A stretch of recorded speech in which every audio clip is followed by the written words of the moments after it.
お疲れ様です。お疲れ様です。今回は、スターリン率いるソビエト連邦が開発した、ナチスドイツを驚愕させたソ連の新型戦車である、T-34中戦車を解説する。このチャンネルは大日本帝国陸軍の戦車から始まり、最近はナチスドイツ陸軍の戦車や突撃砲ばっかりアップしてきたが、とうとうソ連に手を出したか。コメントにて日本やドイツ以外の戦車の解説のご要望をいただいたのと、もう一つ理由があり、ナチスドイツ陸軍の戦車や突撃砲を解説するに際しては、十数回にわたり T-34ショックという語句を用いて解説を展開してきたため、当該ショックをドイツ国防軍の面々に与えた戦車、T-34中戦車の話をしたいと思った次第だ。というわけで、T-34中戦車の解説をしていくよ。T-34中戦車の開発端緒となったのは、ソビエト連邦が関係した2つの騒乱だ。騒乱って、第二次世界大戦勃発前の話。そう。一つはスペイン内戦だ。スペイン内戦は、人民戦線政府と、フランコ将軍率いる右派が激突した内戦だが、人民戦線政府にはソビエト連邦が、フランコ将軍側にはナチスドイツなどが肩入れして、各国とも戦車や航空機を戦場で実戦的に試験する場ともなった騒乱だ。このスペイン内戦において、ソビエト連邦はいわゆる BT シリーズを果敢に投入し、その運用ノウハウを蓄積するとともに、問題点も洗い出した。そして、T-34中戦車誕生のきっかけとなった、もう一つの騒乱は、日本が関係している、日本の関係した騒乱。ノモンハン事件だ。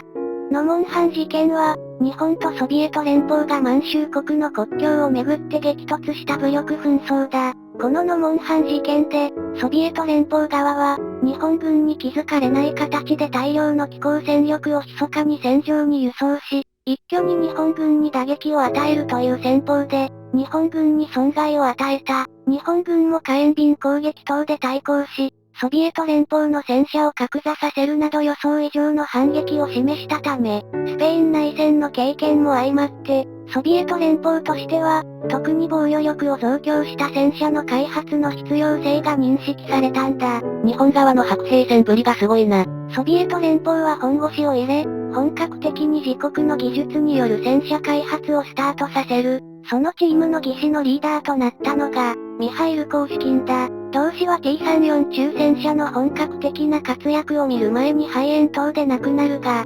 T-34中戦車の設計という業績が称えられ、スターリン国家賞の称号が贈られるなどしている。ソ連の T-34中戦車に対する思いが垣間見えるな。さて、同氏がリーダーシップを取り開発されたのが、A20、ついで A32 と呼称される試作戦車軍だった。この試作戦車軍には、スペイン内戦とノモンハン事件でソビエト連邦が学んだ戦訓が色々と取り入れられている。結構真摯に学ぶんだな。これは当時のソビエト連邦軍の特徴かもしれないね。他にも事例あるの？ノモンハン事件でも、同事件は第一次戦闘と第二次戦闘に分類できるんだが、第一次戦闘で日本軍の白兵戦や航空機に停滞打撃を被ったソビエト連邦軍は、当該戦訓を踏まえ第二次戦闘で盛り返しているね。さて、T-34中戦車のご先祖様ともいえる A20 や A32 の特徴についてだが、まず、これらの試作戦車はガソリンエンジンではなくディーゼルエンジンを採用している。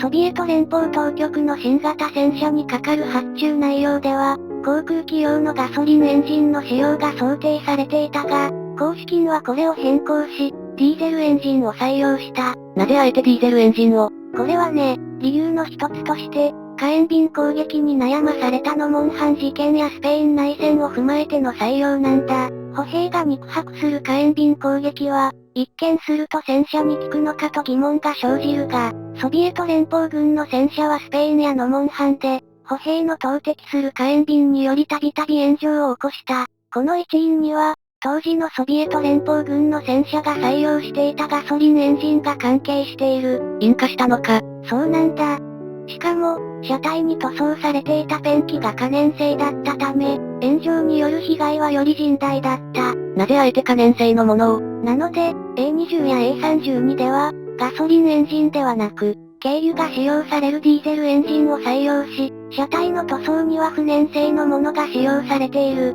全車両がディーゼルエンジン採用だったの。その点は、ディーゼルエンジンを採用し量産がなされた T34 中戦車だが、ドイツ国防軍との交戦により、工場が疎開を余儀なくされるなどの戦時下の事情によって、一部はガソリンエンジンが使用された例もあるそうな。加えて、ソビエト連邦軍の従前の戦車は装甲板がリベット打ちだったんだが、これにも問題があった。リベット打ちは普通じゃないの？これはね、被弾した時に、リベットが飛んで搭乗員に対する凶器になってしまうという問題があったんだ。なので、装甲板を溶接する工法で開発がなされている。なお、砲塔については後年、防御力を高めるため、溶接ではなく鋳造により生産された砲塔が使用される例もあった。そして、個人的には A20 や A32 の最大の特徴として推したい箇所なんだが、A20 等は防御力を増強する観点から、装甲を分厚くするだけでなく、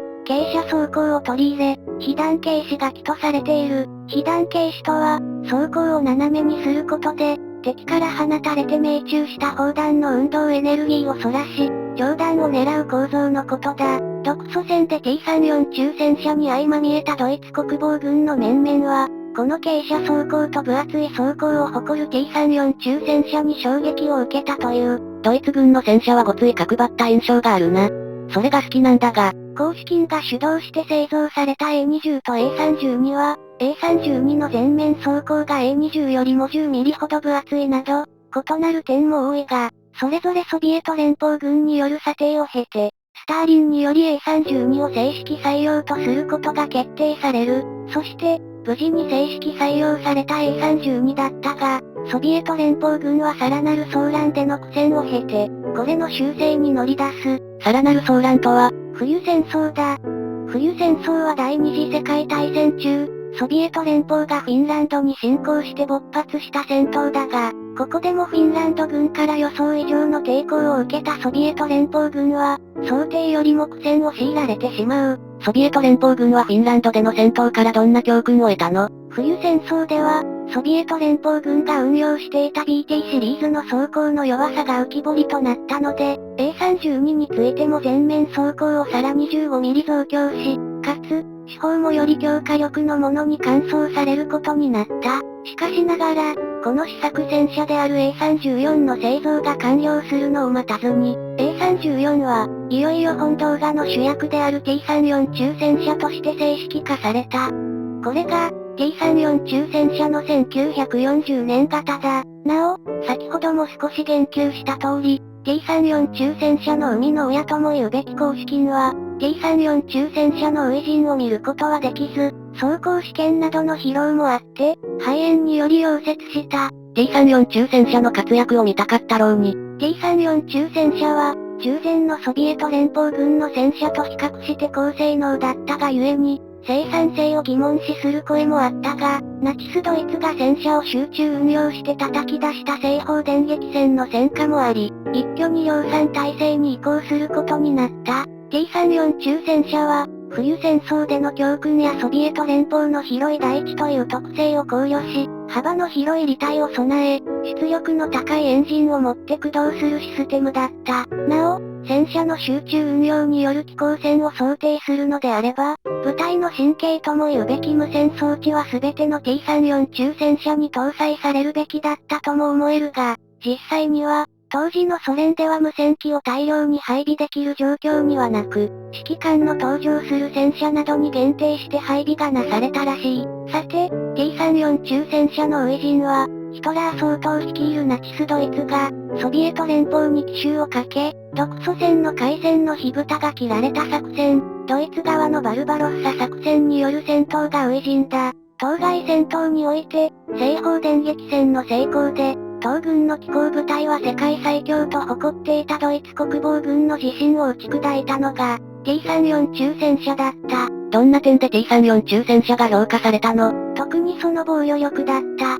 ソビエト連邦軍が幾多の戦訓を踏まえて重装甲化し、かつ、傾斜装甲により防御力を増強した T34 中戦車の前に、ドイツ国防軍は驚愕し、戦車将軍とも称されたグデイリアン将軍も、その驚きを式に書き残している。T34 中戦車に苦戦した結果、ドイツ国防軍は現地調査団の派遣、戦車生産計画の練り直しなど、大わらわの対応を迫られ、その後のドイツ国防軍の戦車開発に T34 中戦車は大きな影響を与えていくことになる。欠点はなかったの？欠点は当然ながらあった。特に、手法については戦車砲 L11 が搭載されていたが、この手法は威力不足だったため、間もなく新型の戦車砲、F3476mm 戦車砲に換装されることになる。F3476mm 戦車砲は、従前よりソビエト連邦軍が使用していた戦車砲の欠点を踏まえ、砲身を超砲身にし、砲口初速を強化、装甲貫徹能力を増強した戦車砲だ。F3476mm 戦車砲は、ソ連国家防衛委員会の承認を経て、俄然量産体制に入る。この手法が換装された T34 中戦車を1941年型と呼ぶ場合もあるらしい。ソ連国家防衛委員会って、ソ連の国防省みたいなところかな？いや、軍政を担当する国防人民委員部とは異なり、ソ連国家防衛委員会は、スターリンが議長を務める、あらゆる国権が集中する、戦時の上級権力機関だ。このように、ドイツ国防軍に衝撃を与えた T34 中戦車だったが、ドイツ国防軍も去るもので、速やかに戦車生産の計画を見直し、T34 中戦車に対抗できる新戦車や突撃砲を続々と戦場に投入してきた。それまでの T34 中戦車では、それらドイツ国防軍の戦闘車両に対抗できないと判断したソビエト連邦は、紆余曲折を経た上で、T34 中戦車の改良型を検討し、生産し続けた。その結果、T34 中戦車は年ごとに改良版が戦場に投入され、砲弾の携行数の増加、砲塔の変更、高性能な戦車用ペリスコープの配備、より強力な戦車砲の搭載など、ドイツ国防軍の機甲部隊に対抗できる戦車にすべく試行錯誤が重ねられた。また、改良の際にソビエト連邦軍は、生産性という観点を重視しており、部品数の減少や生産コストの減少も逐次遂行し、大量生産に拍車をかけることに成功した。戦時中にどれくらい生産されたの？第二次世界大戦終結までに、T34 中戦車は、新型も含めて5万両以上が生産された。当初は生産性を疑問視する声があったものの、工場疎開を経ながらも T34 中戦車の大量生産を貫徹したソビエト連邦の工業力や、生産の標準化に対する努力によって、物量によりドイツ国防軍を圧倒できたという評価はあながち間違いではないと思われる。さて、以上の通り、T34 中戦車の解説をしてきたが、戦車や航空機を中心にした本チャンネルの機構情報5チャンネルだけでなく、大日本帝国陸軍や特別高等警察、ドイツ国防軍の軍人、作戦、教育などの解説チャンネルである、秋田号というチャンネルもやっているので、概要欄にリンクを貼っておくので興味のある方は機構情報号のチャンネル登録だけでなく、秋田号もご覧ください。画像の動画は、大日本帝国陸軍が訓練中の雪山で世界最大級の山岳遭難事故を起こした歴史的事件、八甲田山雪中行軍遭難事件を解説した動画です。映画にもなった悲惨かつ大規模な遭難事件だな。雪山で遭難という極限下の状況で、部隊を指揮するリーダーの能力と決断力がいかに重要か、貴重な示唆を与えてくれる事件でもある。また、豪雪地帯に駐屯する部隊が豪雪に遭難した理由や、部隊が取った選択が最悪の結果を招く過程を、少し生々しいかもしれないが解説をしております。寒さと飢えが極まって精神に異常をきたし、雪中で暑い暑いと言いながら軍服を脱ぎ出す兵士の話が若干トラウマだ。ここまで見てくれた人、ありがとう。機構情報号と秋田号のチャンネル登録をよろしくお願いします。